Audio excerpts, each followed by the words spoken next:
Hoje o tema é governança corporativa, um tema em evidência em um mundo empresarial complexo e intrincado, pressionado por interesses e resultados, questões éticas e impactos sociais e ambientais, mas diretamente correlacionado a desempenho e geração de valor. Na minha opinião, ainda restrito a alguns grupos minoritários, a exemplo de conselhos, acionistas e boards. E foi exatamente por isso que eu achei importante falar a respeito.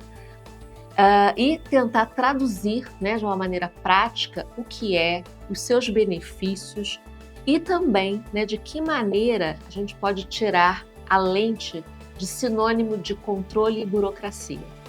Para falar sobre esse tema e conversar comigo, eu tenho dois convidados muito especiais. Tenho o prazer de receber Cristiana Pereira, uma grande amiga com a qual pude trabalhar na B3 e que tem uma biografia incrível que eu vou ler para vocês. Cristiana possui mais de 25 anos de experiência no mercado de capitais, é sócia fundadora da ACE Governance, consultoria especializada em governança e mercado de capitais. Atua como conselheira e coordenadora de auditoria de diversas empresas. Foi diretora da B3, liderando as áreas de desenvolvimento de projetos, relações internacionais, integração pós-fusão, regulação de emissores, prospecção de empresas e relacionamento e desenvolvimento de serviços para companhias abertas. É associada do IBGC e coordenou o Grupo Revisor do Código das Melhores Práticas de Governança Corporativa. Participou de diversos programas de educação executiva, do curso de Conselheiro de Administração do IBGC e do Advanced Boardroom for Women, da Sampo Escola de Negócios. Possui MBA pela Harvard Business School, mestrado em Economia pela Fundação Getúlio Vargas e é economista formada pela Unicamp. E o Paulo Gonçalves. Paulo tem mais de 30 anos de atuação como executivo em empresas do segmento de logística de mineração, onde ocupou cargos de diretor comercial e marketing, diretor de negócio, diretor global de corporações. Atualmente é sócio e diretor financeiro do Carreira Bistrô e sócio-diretor da Pavlos Board Advisor. Foi diretor estatutário e conselheiro da ALL, hoje Rumo, é investidor anjo filiado a Anjos do Brasil e coordenador do capítulo Rio. Possui uma carteira de 20 startups investidas, atuando como mentor de diversas delas. É conselheiro consultivo da startup Kiron Digital e foi conselheiro consultivo da startup Bebida na Porta. Filiado ao IBGC, é conselheiro certificado, fez diversos cursos de capacitação e atualização em governança, conselho fiscal, ISG e finanças. No IBGC participou como mentor das edições 2021 e 2023 do Programa de Mentoria para Startups e para Empresas do Terceiro Setor. Graduado em Administração, MBA em Finanças pelo IBMEC, com especializações internacionais pelo MIT, IMD e Chicago Booth. Para começar, eu acho que assim, a gente vai para o básico, sabe? Para aquela pergunta. Eu tenho um amigo, que ele é filósofo, o Emílio Terron, que ele diz que a gente tem que fazer as coisas pedestres. Então, assim, vamos começar do básico, né? O que é a governança corporativa? Qual é a sua importância? Qual é a sua contribuição para o mundo das empresas? Não, perfeito, Deise. Eu acho que essa é a pergunta que todo mundo se faz, né? Eu acho que todo mundo, quando ouve governança corporativa, já é um termo que assusta, né? Não é algo que faz parte do dia a dia das empresas, dos negócios, das organizações, né? Mas a gente sempre fala, né? Eu acho que muita gente confunde governança com as estruturas, com conselho, diretoria, práticas de gestão específicas. Mas a governança é mais do que isso, né? Eu acho que a governança é o que dá base para essas estruturas. As estruturas vão depender do tamanho da empresa, do tipo de organização. Então, governança é um conjunto de princípios, de práticas, de estruturas que vão ajudar, né, as organizações a serem dirigidas e monitoradas. Ou seja, eu vou dar uma direção e vou verificar se aquela direção está sendo seguida da maneira adequada. E aquilo, né, essas estruturas, essas práticas, esses princípios é que vão guiar como que as pessoas dentro da organização vão se orientar, vai dar uma direção para essas pessoas. Então, quando a gente fala de governança, não é necessariamente uma governança de companhia aberta, de bolsa, né, uma governança para cumprir uma determinada regra, é como cada organização se estrutura e se organiza para cumprir o seu objetivo, né? Porque muitas vezes tem uma associação com controle, com burocracia, com, né, uma coisa mais engessada, né? A gente tem exatamente como você falou, um receio, puxa, mas meu Deus, como é que vai ser isso agora? Né? Especialmente talvez as empresas que estejam num processo de maturidade ainda, de organização mesmo das suas práticas, das suas políticas. Eu acho que tem um pouco desse, como você disse, esse medo, né, esse receio, esse desconhecimento, né? E eu acho que isso acontece porque muitas vezes a gente pega uma receita pronta. A governança é ter isso, isso, isso, um checklist ali, que muitas vezes não se adapta à necessidade da companhia, né? A governança tem que ir se ajustando ao tamanho do negócio, à maturidade do negócio, ao entendimento das pessoas que estão ali, né? Eu já vi muitas empresas onde a gente pergunta, tem determinada política? Tem. Aonde? No site. Mas ninguém conhece, ninguém sabe como aquilo funciona, porque não é uma política aderente à necessidade da companhia, né? Então, quanto mais distante aquelas práticas estiverem do dia a dia do negócio, mais burocracia, mais engessado, e aí menos efeito vai trazer, porque no fim do dia a governança tem que trazer valor para o negócio, tem que saber melhorar a tomada de decisão, melhorar o processo de entendimento daquelas pessoas dentro da organização. Se ela está trazendo só um trabalho inútil de documentação, de papelada, aí realmente ela não vai servir a ninguém, né? Eu acho que a base são os princípios da governança. Eu tenho uma situação interessante que eu vivi. A gente fez um trabalho de mentoria para umas empresas pelo IBGC, e aí as sócias ficaram assim super animadas, né? Elas gostaram, elas realmente estavam muito, muito dispostas, e aí elas falaram, Paulo, mas a gente quer implantar a governança aqui no nosso negócio. Eu falei, bacana. Aí marcamos uma reunião, e aí eu fui com o básico, assim, eu quis mostrar para elas o que era uma estrutura convencional de governança. Aí quando terminou a reunião, olhou uma para a cara da outra, depois olharam para mim, poxa, Paulo, mas isso vai ficar muito caro, né? E não é isso. E aí eu comecei a mostrar para elas que o que precisava era uma coisa muito menor para o negócio delas. Não era aquela toda estruturação que a gente acaba levando como modelagem, porque é o que tem de melhor prática. Mas tem que ser customizado, colocado para aquelas empresas, para aquele tamanho de negócio, para aquele momento, para aquela maturidade. Então, é bem essa... Você trouxe, Cris, a questão dos princípios, né? E eu sei que agora, né, até na apresentação que eu fiz, eu falei dessa coordenação do código, né? Que é até legal mostrar, né? O código das melhores práticas de governança.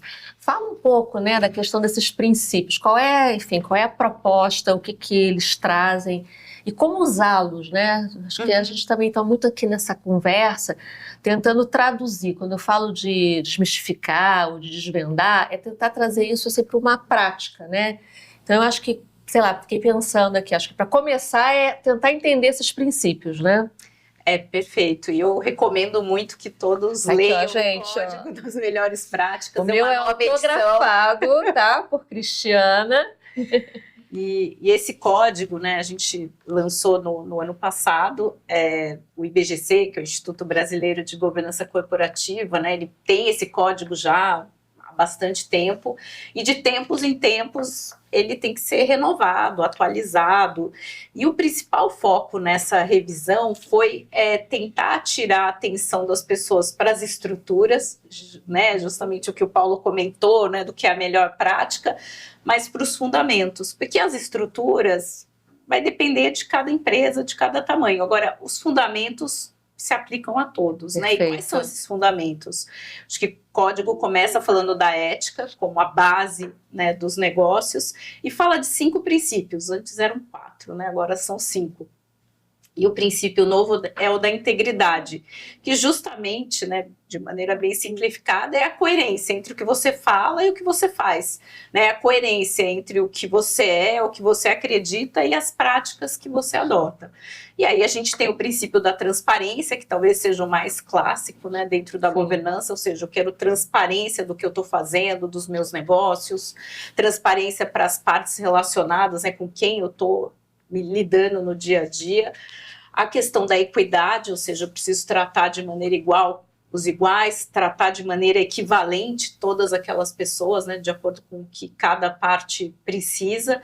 Eu preciso também ter sustentabilidade, ou seja, aquele meu negócio não é para hoje só, né, não é um negócio para aquele ano, não é o resultado daquele momento, é um resultado para sempre. E a sustentabilidade também fala da interconexão entre o negócio e a sociedade. Né?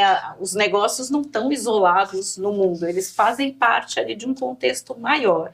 Né? Então, a gente está falando de princípios que não são só princípios para uma grande empresa, ele serve desde uma startup, que é uma pessoa só ali tentando colocar de pé uma ideia. Né? Então, são princípios que vão trazer essa base, e aí eu vou pensar, bom, quais as estruturas, que tipo de arranjos, acordos que eu preciso para fazer o meu negócio acontecer. Já me parece assim, me surge aqui duas perguntas, né, para fazer. Uma, quando você fala dessa questão das startups, enfim, outras, porque a gente logo pensa, por mais que você já tenha dito que não, mas a gente sempre pensa nas grandes organizações, né? É pensar numa grande empresa que tem já suas práticas mais organizadas, estruturadas, mas qual né, acho que o Paulo trouxe aí um exemplo já prático de uma pequena empresa, qual é a jornada, né, admitindo que não é só para as grandes empresas, porque isso você já afirmou, qual é então essa jornada, o que as pequenas empresas precisam, devem, como elas podem começar, né, esse processo de implantação, como tirar esse susto dessas duas empreendedoras que ao final falaram, né, peraí, né, então desanimei aqui. Eu acho assim, quando a gente usa a palavra governança, na ideia de desmistificar, é pensar assim, o que é governança? É governar, é dirigir, né, é fazer gestão. E aí, como é que você faz a gestão do seu negócio? Como é que você faz, como é que você organiza, como é que você faz ele atingir os objetivos? Né? Quando a Cris falou assim da questão da startup, o cara faz um plano, um objetivo de vender alguma coisa, mas como é que ele faz aquilo se transformar em realidade? Né? Então ele tem que começar a organizar aquilo, ele tem que estabelecer um plano, uma direção, como é que ele vai chegar lá, como é que ele vai custear aquilo, como é que ele vai gerar um funding, né, um financiamento para aquilo chegar em algum lugar. Então, dependendo do estágio que a empresa estiver, é essencial, é recomendável, né, ele fazer um diagnóstico, entender qual é o negócio dele, aonde que ele está, como é que ele está organizado, se ele está seguindo boas práticas de governança, né? Se ele é uma empresa muito pequena, se ele está dividindo o privado do negócio, é um ponto, né? Se as contas da empresa ele está pagando, se as contas dele, a empresa que está pagando, né? Então, assim, essa questão de você entender aonde você está e aonde que você quer chegar. E aí, novamente, né, o IBGC tem várias publicações que ajudam nessa organização, né? Tem vários cadernos que ajudam empresas familiares, empresas do terceiro setor, startups, scale-ups, que dão realmente o que chama-se de melhores práticas e de uma maneira didática, bacana, que realmente ajuda a buscar uma evolução. Isso além do código, né, Paulo? Além do código, essas documentações, essas orientações. O código é uma coisa muito maior, né, de governança. Mas aí o IBGC ele vem desenvolvendo esses cadernos de uma maneira customizada para diversos setores. Eu tive uma experiência com a casa Ronald McDonald's, né, que é terceiro setor, e quando eu fui trabalhar com eles, eu levei o caderno do IBGC debaixo do braço. E aí foi super bacana, porque eu literalmente fiz eles passarem pelas recomendações de melhores práticas, e aí já foram pensando eles mesmos automaticamente exemplos do que poderia ser melhorado em alguns aspectos, né? Porque uma casa que vive, por exemplo, de doação, de entrada de dinheiro que é por doação, existe um questionamento muito grande quanto à correta aplicação daqueles fundos. E aí, para isso, aspectos de governança sustentam isso, né? Sustentam, mostram que isso pode ser bem feito, né? É interessante você estar trazendo esse exemplo, né, de realmente uma realidade que, num primeiro momento, a gente nem imagina que uma empresa, uma empresa do terceiro setor tem que ter governança.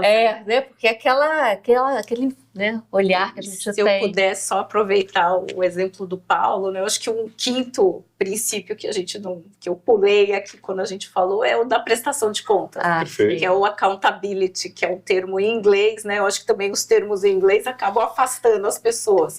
Mas no fundo é responsabilidade, né? Perfeito. Se eu estou pegando o dinheiro dos outros, né? Isso pode ser uma organização do terceiro setor, uma companhia aberta que se financiou no mercado. Eu tenho que prestar contas do que eu estou fazendo com aquele recurso. Eu tenho que me responsabilizar e usar adequadamente aquele dinheiro, né? Mas isso vale para uma empresa familiar, né? Onde alguém da família está tomando conta do negócio, mas precisa prestar conta para os demais sócios, né? Então, essa questão de você ter a responsabilidade e prestar a conta, né? De você explicar o que está acontecendo e dar essa transparência é a base da governança. Isso se aplica a qualquer empresa, né? Eu acho que no IBGC também tem uma série de análises sobre como as empresas começam essa jornada, né? E eu acho que para mim chama muito a atenção que o começo sempre é o relacionamento entre os sócios, que pode ser os associados, podem ser os doadores, né, no caso de uma associação, mas no caso de uma startup, né, mesmo que sejam duas pessoas numa garagem começando um negócio, elas precisam ter um acordo entre elas, né? O que a gente, ainda que não seja um acordo formal, escrito, com advogado, mas o que a gente está esperando? O que cada um espera do outro, né? Uma DR ali de relacionamento, mas é essencial para que a coisa, né, possa evoluir e andar. Não, e é uma coisa que tem uma complexidade, né? Eu vivi isso agora, recente, né? Até comentei isso com vocês antes, né? Na estruturação da consultoria da Carreira Bistrô. Na medida em que sócios entraram, né, é isso, né, são várias expectativas, são vários compromissos, e é exatamente criar ali condições para que essa relação aconteça, porque quando está tudo muito bom, né, tá tudo ali legal, né, mas qualquer problema que haja, né, a saída, enfim, algum tipo de conflito, né, de interesse que se tenha, então mas é interessante, né, que é uma discussão. No primeiro momento, né, estou sendo muito honesta, difícil, né? A gente nunca quer olhar para a questão do conflito, a gente nunca quer olhar para a questão do problema, né? A gente diz, não, mas isso não vai acontecer. Mas pode acontecer, né? Então... Eu conheço um conselheiro que é muito experiente, trabalhou muito com empresas familiares, e ele fala, né, a gente começa numa empresa, numa organização, na base da confiança. Exatamente. Porque são poucas pessoas, todo mundo se ali, conhece, né? Não precisam formalizar nada, a gente se entende aqui.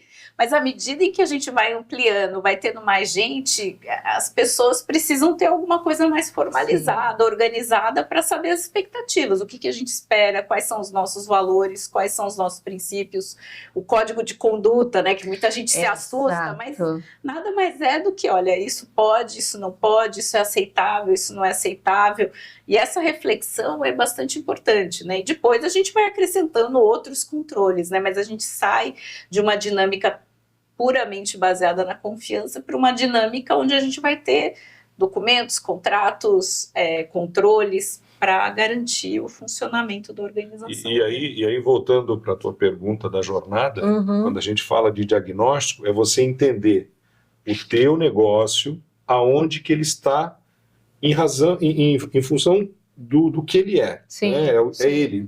Então, se você é uma startup, você está de um jeito. Se você é uma empresa que tem 5 funcionários, ou tem 2 sócios, ou tem 50 funcionários e tem 3 sócios, ou se tem diretoria, ou se como é que você está organizado? Você tem funções segregadas, você tem responsabilidade segregada, você está dando conformidade para todos os processos, né? E aí vem a questão dos valores, você está transmitindo seus valores internamente, e aí tem todo, entender onde é que você está, e aí você começar essa construção, se ela, infelizmente, não estiver pronta ainda, né? E que é normal. E, de novo, é uma jornada, não é uma jornada curta, né? Curta, ela tem que ser trabalhada com bastante resiliência, com bastante disposição, para você chegar na tal da sustentabilidade, né? Antigamente a gente falava em sustentabilidade ligado ao meio ambiente. Não, sustentabilidade em empresa, a gente está falando de perenidade dos negócios, né? Ou seja, a empresa ela se manter, ela se perpetuar, independente dos sócios que estão nela hoje. E aí vem o outro aspecto, que é o aspecto da quem que vem depois de mim. Tem o lance aí da sucessão, né? Que é um ponto, né? Já é um ponto, independente de todos esses aspectos, né? Já é um ponto para garantir o dia a dia. Imagina para o futuro, né? Quantas empresas você, às vezes, tem uma posição ali crítica e você vai, e aí, não tem quem sente naquela cadeira, né? Então tem que contratar, perde esse tempo, tem que formar alguém para trazer, né? O código fala sobre sucessão do ponto de vista de posições chaves da diretoria. Exatamente. E do diretor-presidente, mas acho que é um assunto que percorre todos os níveis, né, Cris? Toda a organização, né? E eu acho que existe muita resistência em falar de sucessão, né? Eu sempre gosto de falar, mas a pessoa pode ganhar na loteria e ir embora, né? Não é? Vamos falar pelo lado positivo, né? Mas, de fato, né? Eu acho que eu tenho essa experiência onde as pessoas não gostam nem de falar de sucessão, nem de risco. É um tabu, né? Assim, eu falo, mas risco, né? Assim, não, aqui não tem nenhum risco. Eu falo, mas a gente sair de casa já é um risco, né? Então, até ficar em casa é um risco também. Então, claro. Pensar em risco, né, e sucessão é um risco, porque é um risco de não poder continuar o negócio, de não continuar uma atividade. Então, pensar isso de maneira organizada, e eu vejo empresas familiares, né, onde tudo é muito mais atrelado às pessoas, né, à família, e aí tem aquela dificuldade, né, não necessariamente a pessoa que é da família é a pessoa mais adequada para a sucessão. Não tá então pronto, aí você mistura perfil, né, a questão emocional, familiar, dos vínculos familiares com a questão do negócio, né? Não é possível não misturar. Verdade. Mas é preciso uma reflexão, e muitas vezes até com uma mediação externa, porque só as pessoas ali diretamente envolvidas não vão conseguir resolver, mas muitos dos desafios de governança aparecem nesse momento de sucessão. Se ela é melhor planejada, tanto melhor, mas muitas vezes ela não é, e ela é inesperada, né?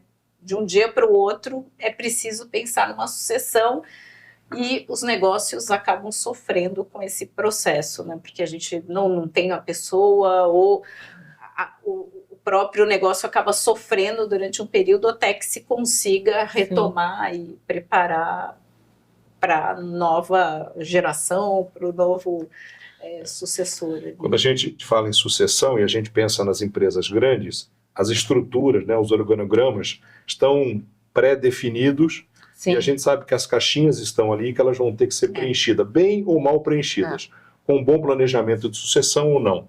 Quando você fala em empresas num nível menor, que são familiares ou que estão estruturadas, mas nunca se preocuparam com isso, é uma situação que às vezes causa dor, e é o assunto que você vai deixando de lado. A gente sempre fala, não, mas a empresa tem estatuto, tem contrato social, então está tudo resolvido.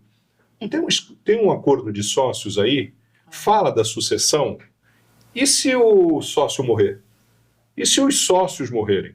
Né? Que é uma coisa dolorosa de se conversar. Assunto, né? Eu passei por uma experiência de discutir acordo de sócio que tinha, eu te juro, tinha hora que eu não queria falar do assunto, mas eu sabia que eu precisava voltar naquele assunto e trazer para a mesa perguntas assim, e se a gente morrer? Como é que a gente trata isso? Quem que vai dar continuidade a esse negócio? Então, assim, são coisas, né, que a governança te força, né, te força a discutir, a estabelecer, e é algo que numa empresa estruturada, com uma governança super rica, super de acordo com esse manual aqui, né, ela é mais simples. Talvez as paixões sejam menores, Menores, né? sim, Porque eu acho que tem um pouco disso. O mais dono que está impessoal, ali, né? exato, tem uma Exato. paixão por aquilo que ele É uma construiu. caixinha ali, né, É, dentro é. daquele É isso. organograma, então você consegue, mesmo que tenha ali uma certa deficiência, ela é coberta por Exato. outros, né? Eu acho que quanto Exatamente. maior a empresa, É. mais depender mesmo em empresas grandes, a gente já viu, né? Sim. Se a pessoa, o líder, o sócio principal, o fundador, né? Aí tem um desafio maior. Eu acho né, que na esse sucessão. tema ele é um desafio por si só, né? Eu já na minha caminhada aí, mais de 30 anos na área de RH, é sempre um assunto sensível. Mesmo que a empresa tenha um processo estruturado de sucessão, nem sempre ele é eficaz. Às vezes é muito mais vamos dizer assim, é feito por uma necessidade de se fazer, ou por uma questão da própria governança, mas na hora H, na hora de efetivar a decisão, Pode de não tomar a funcionar. decisão, não Que às é vezes levada... um Exatamente. checklist. Tem plano de sucessão? Temos. Isso. Mas alguém já testou, alguém já discutiu, E aí alguém você já vê a conversou sobre fragilidade, isso. né? Porque é o que você disse agora há pouco, tem que ser para valer, né? Então, assim, É. tem que ser... Aí você vê a fragilidade daquilo, porque quando fala na sustentabilidade, você fala assim, peraí, então ela não está saudável Aí para é o o pulo risco. que ela tem que dar, né? Porque não tem gente pronta, e às vezes são pessoas que têm que ter um perfil muito aderente àquela área de negócio, àquela indústria, enfim, a experiência, né? Então, eu vejo claramente, às vezes a primeira pergunta que eu faço num trabalho que eu vou realizar, e como é que tá? E como é que vocês têm discutido a questão de sucessão? Aí você olha, vem lá, né, um sistema, ou então Uma um política, documento, né, uma que política, é bem genérica. mas aí você vai ouvir, e quantos líderes ou quantas pessoas vocês contrataram nos últimos tempos? Uma infinidade, né? Quer dizer, as oportunidades internas não estão sendo vividas, não está... Então, eu acho que é um assunto muito crítico, é um assunto realmente, assim, acho que é estrutura vertebral de recursos humanos quando a gente pensa em longo prazo, né? Uhum. E aí vocês estão trazendo isso fortemente, o quanto isso traz sustentabilidade, o quanto isso está associado ao modelo de governança.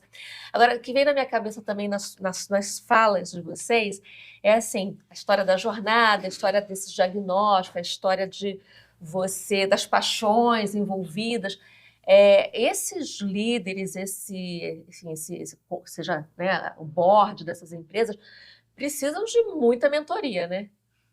Porque assim, não dá para falar, pega o código, vai lá, dá uma lidinha, porque é um abismo, né, entre a preparação dessas pessoas para olhar dessa perspectiva, né? Como é feito, né, esse trabalho? Vocês têm experiência de consultoria também? Vamos imaginar, né? Eu quero começar a fazer isso, né? Como é que eu faço isso acontecer?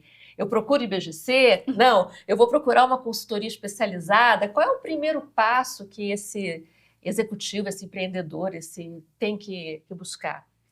Eu acho assim que é procurar referências, né? Procurar os organismos como o IBGC para buscar. Eu acho que você precisa tentar se apoderar Perfeito. de um conhecimento mínimo para você tomar decisão. Aliás, qualquer compra pressupõe isso, né? Se você vai comprar Perfeito. qualquer coisa, você tem que se apoderar de algum conhecimento daquilo, porque senão você corre o risco de cair em furada, né? Em fornecedores que às vezes não têm domínio para te ajudar e tal. Então, eu acho assim que buscar as referências, e o IBGC, não há dúvida, é a grande referência, é sem fins lucrativos, ela realmente prima por buscar a melhoria da gestão das empresas, buscar isso. E, eventualmente, aí, a partir daí, buscar consultorias que possam ajudar, consultorias ou consultores. Mentores. Né? Mentores. Uma coisa que e aí vem essa questão do mentor. Uma coisa que é muito comum, às vezes, assim, a empresa ou o dono da empresa toma uma decisão de que ele quer implantar uma governança. Ele já tem governança, ele é que não sabe. Né? Ele já tem governança. É que nem cultura, né? Não tem uma cultura. Ele já tem governança. Ele que não sabe. Pode ser que esteja. Ele compra, ele paga, ele vende. Pode ser que a governança esteja só ele, concentrada nele. Mas ela já existe. Aí a hora que o consultor vem e começa a falar, ó, isso aqui você tem que parar de fazer, isso aqui tem que ir para lá, isso aqui você tem que ir para cá, você tem que organizar isso, você tem que ter esse cuidado, aqui tem esse risco, aí o cara pega, dá aquele step back. E aí nessa hora, talvez a consultoria de governança vire muito mais uma mentoria para esse momento, para que isso possa ser. Então, eu já vi algumas situações de começou a intenção da governança, foi até lá na frente, não deu certo, voltou e aí começou uma construção de aculturamento, principalmente dos principais das empresas, para depois você conseguir evoluir. E eu acho que no que você está falando, Paulo, que a gente falou da jornada, né, da governança, eu acho que ela nunca é linear.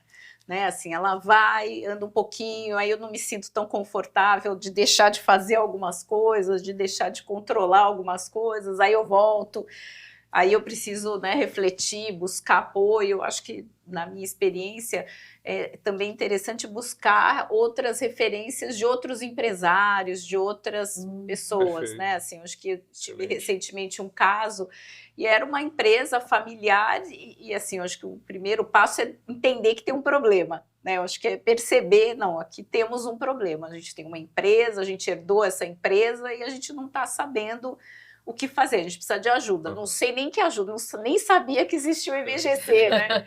E aí eu fui falar, né? A pessoa foi falando com outras que já tinham passado por uma jornada parecida, né? Foi falando, olha, eu tô com esse problema. Você conhece alguém que já teve esse problema, né? E a gente vê assim, empresas familiares, mesmo startups, as pessoas vão se ajudando, né? E vão chegando nesses nomes, no IBGC, chegando em consultores, para poder até identificar o que é o problema central ali naquela situação, né? Porque pode ser uma questão de gestão, pode ser uma questão dos sócios, né? São várias questões que podem estar envolvidas. E também não adianta querer resolver tudo de uma vez, Sim, né? sim. Tem que pensar como que eu vou organizar essa jornada, até para não ficar uma coisa artificial. Eu venho, implanto a governança, né? Eu nem gosto desse nome, né? Vamos implantar a governança, como se fosse algo né, que vem de fora e a gente coloca dentro da empresa, porque se as pessoas não estiverem vivendo aquilo, entendendo para que serve e experimentando e se sentindo confortável naquele papel, né? Eu lembro de uma empresa que a gente falou, não, então aí vocês, a diretoria, e a pessoa, nossa, eu sou a diretoria, porque a empresa ainda era muito, né, pouco madura, né? Todo mundo estava fazendo um pouco de tudo e ninguém parou para pensar assim, não, a gente também vai lá, descarrega o caminhão, a gente vende, a gente compra, mas a gente é a diretoria, né? Então, até esquece, né? Nós somos os gestores. Exatamente. Mas então, acho que legal esse ponto que eu estava pensando aqui, assim, em geral, associa-se, assim como a gente falou que governança muitas das vezes é visto como sinônimo de burocracia, controle, também tem talvez um mito de que a governança está ligada ao board, né? De que está ligada à alta gestão, ou então ao conselho. Como traduzir isso, né? Se essa é a melhor palavra, para as lideranças intermediárias, né? Quer dizer, qual é o papel ou o que é, vamos dizer assim, responsabilidade, né? Dessa liderança lá meio do caminho, lá, coordenadores, supervisores, gestores, né? Os N2, N3, pensando no nível ali, em relação à governança. Porque eu vejo, na minha experiência, né, junto a empresas médias e grandes, às vezes eu vejo um distanciamento muito grande ainda também da temática, né? E eu acho que é muito comum, né? Eu ouço sempre gente falando, não, eu não tenho governança porque eu não tenho conselho. Ou o contrário, não, eu já tenho a governança, já implantei a minha governança porque eu tenho um conselho. E governança não é ter um conselho, não, claro, ter um conselho é uma boa prática de governança, mas a governança não se limita ao conselho, né? Eu acho que até quando o IBGC começou, ele era um instituto de conselheiros, e o primeiro código, até por curiosidade, ele era um código que só falava do conselho, né? Quais são as práticas, como é a composição do conselho. Então, isso acabou se cristalizando de que existe, né, uma questão direta, né, entre governança e conselho. Mas cada vez mais, quando a gente pensa nos princípios, a gente pensa nas práticas de governança hoje, elas não envolvem só o conselho e a diretoria, ou os sócios, né, que são o clássico, né? Quem toma a decisão? O sócio, o conselho e a diretoria. Mas se a gente pensar numa política de risco, quem conhece o risco da operação é quem está na ponta, quem está fazendo a operação. Isso. Então, se eu sou da área de compras, eu sei qual é o risco de comprar uma coisa que não está na especificação, pagar um valor que não está adequado, descumprir determinada regra, determinada política. Se eu estou na área de vendas, eu também sei quais são os riscos que estão ali. Então, cada gerente, né, cada pessoa dentro da organização, mesmo, né, sem estar na liderança, a pessoa tem uma responsabilidade. Se eu tenho um código de conduta, cada um dentro da organização tem que seguir por aquele código, tem que seguir por aquelas práticas, né? Então, hoje, a gente olha a governança menos como uma coisa só da hierarquia ou da tomada de decisão, que obviamente é importante, mas também da tomada de decisão do dia a dia. Se eu compro, se eu não compro, se eu vendo, se eu não vendo, se eu faço aquela operação ou não faço aquela operação, se eu ligo a máquina, se eu não ligo a máquina, né? Então, acho que as pessoas têm que incorporar isso no dia a dia de cada... Eu acho que falta, honestamente, assim, pela minha observação, acho que falta essa tradução, né? Falta essa aproximação com essa temática de mostrar essa relação direta, né, com o impacto na gestão, na governança. A gente fala muito de gestão. Eu acho que para esse nível médio, esse nível, né, que eu estou localizando aqui no organograma aqui fictício, né? A gente fala muito da gestão, a gestão de pessoas, a gestão de processos, a gestão do resultado, mas eu percebo que tem uma oportunidade muito grande de se falar sobre isso, sobre o impacto na governança, a responsabilidade pela governança também. Eu acho assim, trazendo o exemplo de grandes corporações ou de grandes empresas que têm a governança, vamos dizer assim, muito bem estruturada, à medida que você vai se distanciando da parte mais alta da gestão do negócio, essa percepção ela vai se perdendo. E aí é uma questão de aculturamento que tem que ser trabalhado, porque é o que a Cris estava falando. A gestão do risco, né, tá ali, né? Ela está lá embaixo, linha de frente, ela não lá, está lá em cima. A gestão do risco está lá embaixo. É o cara que compra, que pode estar comprando errado, que pode estar se envolvendo com uma situação não honesta, é o cara do financeiro, é o cara do tributário que pode estar deixando de cumprir um imposto, né? Ou seja, são questões, o risco está lá embaixo. Então, quando a gente fala nisso, é uma questão de aculturamento. Aí, quando você leva para as empresas que acham que não tem governança, né? Que são as empresas familiares ou as empresas que não estão estruturadas, não são SAs, a coisa é mais crítica ainda, porque inclusive em cima tem essa percepção errada que aquilo não existe, né? Que aquilo não está ali. E na verdade está, o risco está ali. De alguma maneira está ali. Ele está, ele está acontecendo, ele está, e o risco de afetar a perenidade, a sustentabilidade do negócio, ele está ali latente, né? Então, eu acho assim, é a questão do aculturamento, é a questão de fazer as pessoas entenderem o que é isso. Eu acho que tem que se olhar como um processo de desenvolvimento mesmo, né? Pensar estratégias para poder levar e discutir isso, e mostrar responsabilização, preparar, né, o corpo de gestores da empresa em relação a esse papel, que também é um papel distribuído, né? Acho que é um pouco disso, não está lá em cima, tá? Cada qual com a sua responsabilidade, né? Você falou de sustentabilidade, eu queria explorar um pouco, porque eu também, né, olhando aqui, conhecendo as mudanças do código, esse princípio da sustentabilidade tem uma correlação com o ESG, né?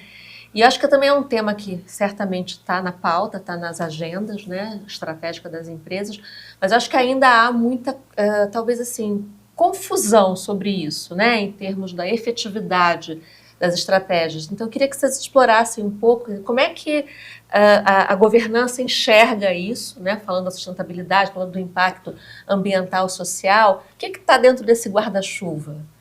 Inclusive, no código, né, o princípio chamava responsabilidade corporativa, né, que era o que se percebeu, né, que era uma obrigação quase unilateral, né, a empresa se preocupando ou cumprindo a sua responsabilidade, né, e eu acho que o Paulo até comentou, a sustentabilidade não é só isso, a sustentabilidade é a perenidade do negócio, e a percepção é de que cada vez mais essa manutenção, essa perenidade depende de ter um relacionamento com as pessoas, com o meio ambiente, né, o risco climático ficou cada vez mais agudo, mais percebido, e por isso esse termo, né, ESG, ou ASG em português, né, ambiental, Sim. social e de governança, tem sido tão debatido, né? Mas eu acho que é importante dizer que não é um tema novo, isso já vem sendo discutido há muito tempo. Muito.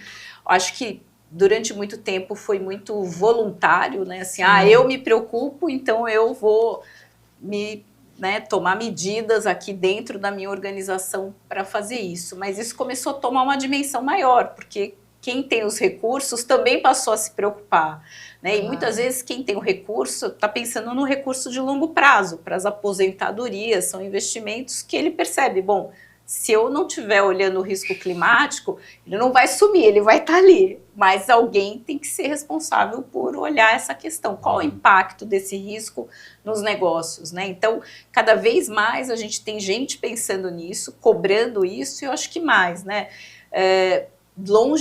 Hoje em dia, né, não é mais tanto uma questão voluntária, passa a ser uma questão até regulatória. Eu acho que tanto no Brasil, nos Estados Unidos, o regulador passa a olhar isso menos como uma coisa de, vou pensar no meio ambiente. Não, você vai pensar em como o risco climático está afetando o seu negócio. Você vai informar quem está investindo no seu negócio, quem está contribuindo com o seu negócio, qual o impacto e o que você está fazendo para mitigar esses riscos, né? Os países fizeram acordos de redução de emissão de gases, que vai impactar as empresas. O que cada empresa está fazendo para cumprir essas regras, né? Então a gente para de ser uma coisa, né? Eu vou fazer uma doação, que é ótimo, né? É importante esse, né, lado do investimento social. Mas é importante olhar as questões que realmente estão afetando os negócios, e aí passa pela sigla ESG, né? Mas eu acho que a ideia do princípio da sustentabilidade é integrar, não é uma coisa separada. Agora eu penso no negócio, depois eu penso no ambiental e no social. Não, essas coisas agora elas fazem parte, elas têm que ser pensadas ao mesmo tempo.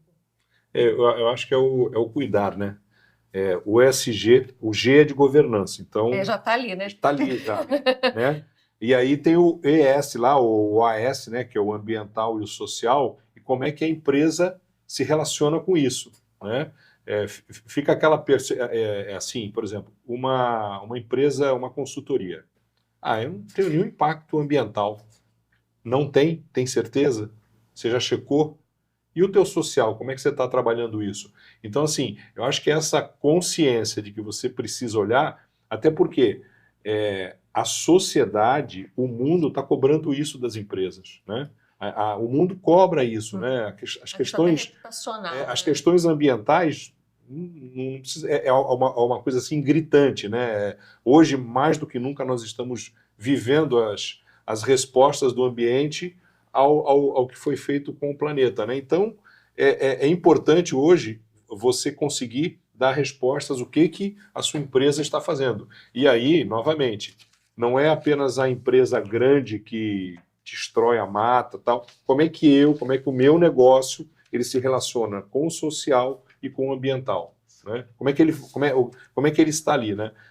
Assim, tem uma coisa que todos nós aqui vivenciamos, que é, eu vou viajar agora, as empresas aéreas estão me oferecendo de eu pagar lá um tostão lá pela compensação, para a neutralização da minha viagem. Pessoal, mas eu não vou pagar esse troço. Eu não vou pagar esse troço. Não é problema meu, é teu problema sim, cara pálida. É sim, né? Você faz parte disso, você né? Faz parte exato. Você faz parte do problema, né? Então seja parte da solução também, né? Então, assim, novamente, para mim, a questão da conscientização e, novamente, ESG tem governança, tem social e tem um ambiental ali para ser trabalhado e ser construído. As empresas hoje não podem tirar mais isso da mesa, não pode falar que é só lucro. A empresa tem que dar lucro sem a menor sombra de dúvida. Não dá para esconder, não, eu vou ser uma empresa que eu vou distribuir todo o meu dinheiro. Não, peraí, calma, não é isso não. Então, falando assim, a empresa tem que dar lucro, mas tem que se responsabilizar por esses outros aspectos.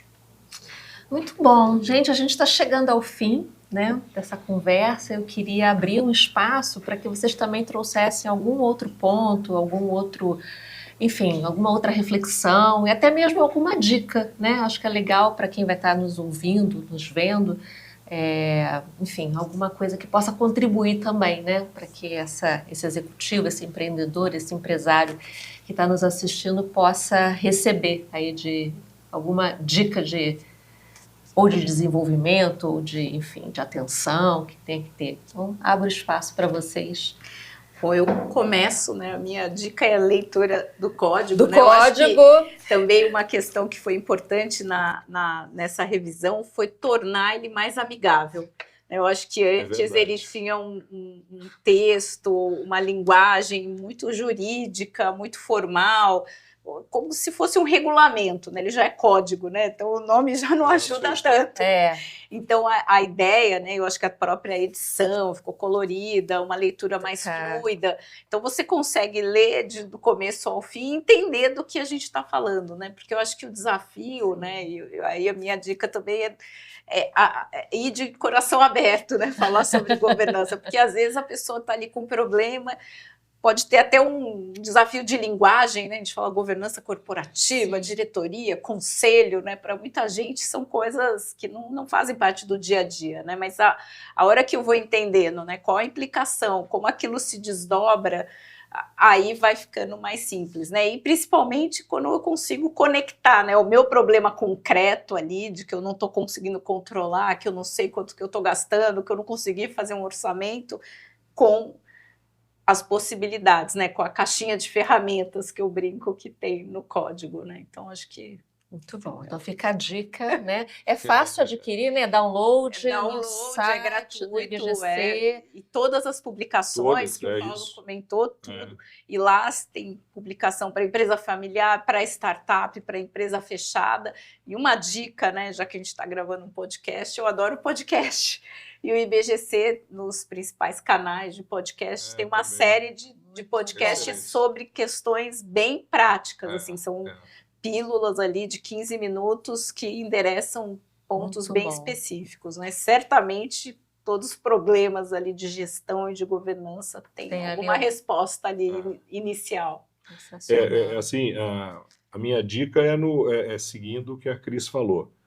Pratique, busque praticar. Não fique com medo da palavra governança. Se você não deixa para amanhã, né? Não deixe para amanhã. Se você não quiser usar a palavra governança, não use. Mas pensa em dar perenidade, dar sustentabilidade para o teu negócio. Usa o que tem de referência sem custo, grátis, free, com experiência de muita gente, para te ajudar a melhorar o teu negócio. Tem uma coisa que às vezes as empresas pensam que assim, eu estou com esse problema aqui. Tipo assim, o cara está com um problema de sonegação de impostos. Não adianta, depois que eu resolver isso aqui é que eu vou melhorar. Não, cara, bota isso em cima da mesa agora. Começa a trabalhar a governança nisso daqui, começa a mudar o teu negócio agora. Bota, né, tira as coisas debaixo do tapete e começa a organizar e usa, porque... como é uma jornada, ninguém é obrigado a fazer isso em uma semana, um mês, um ano. Vai fazendo aos poucos, vai organizando aos poucos, vai evoluindo, né? Isso é possível e vai dar a perenidade e a sustentabilidade do teu negócio. Tem uma expressão, né, dessa olhar do ponto de vista de produtividade e tal, que é 1% melhor a cada dia, né? É uma coisa que eu adotei na minha vida. Um passo de cada vez. 1% melhor. Se você for 1% melhor a cada dia, você vai longe, né? E às vezes a gente quer já dar uma virada de chave e desiste, porque fala, não dou conta de tudo isso, exato, né? Ou a gente não tem condições de tratar tudo ao mesmo tempo. Então, acho que é um pouco nessa linha, né, Paulo? Assim, 1%, pega ali um foco, aquilo que realmente é uma dor ou uma necessidade e, né, encara aquilo e depois vem segundo por ali. E começa por ali, exatamente, né? O que parece difícil, gradativamente vai tomando forma, vai se organizando. Bem, estamos chegando ao fim da nossa conversa. Eu quero agradecer muito a presença de vocês. Mais uma vez, muito obrigada, Cris, pela sua generosidade, por toda a sua transferência de conhecimento. Paulo, muito obrigada também por ter vindo. Agradeço mais uma vez a participação da Cristiane e do Paulo e, é claro, a audiência de vocês. E aproveito para informar que essa temporada nós teremos 8 episódios. Esse é o primeiro, né? Foram temas interessantíssimos, como, por exemplo, cultura organizacional, inovação, liderança feminina, enfim, temas muito interessantes. Espero que vocês nos acompanhem. estarão nas redes sociais e na versão completa no YouTube. E para encerrar, uma frase bem legal do filósofo professor Yuval Harari, que diz: "O futuro não é o que vai acontecer, mas o que vamos fazer. Portanto, esteja preparado."